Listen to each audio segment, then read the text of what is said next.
بسم الله الرحمن الرحيم عَمَّ يتساءلون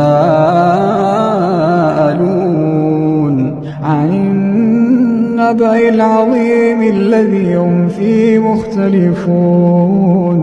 كلا سيعلمون ثم كلا سيعلمون ألم نجعل الأرض مهادا والجبال أوتادا وخلقناكم أزواجا وجعلنا نومكم سباتا وجعلنا الليل لباسا وجعلنا النهار معاشا وبنينا فوقكم سبعا شدادا وجعلنا سراجا وهاجا وأنزلنا من المعصرات ماء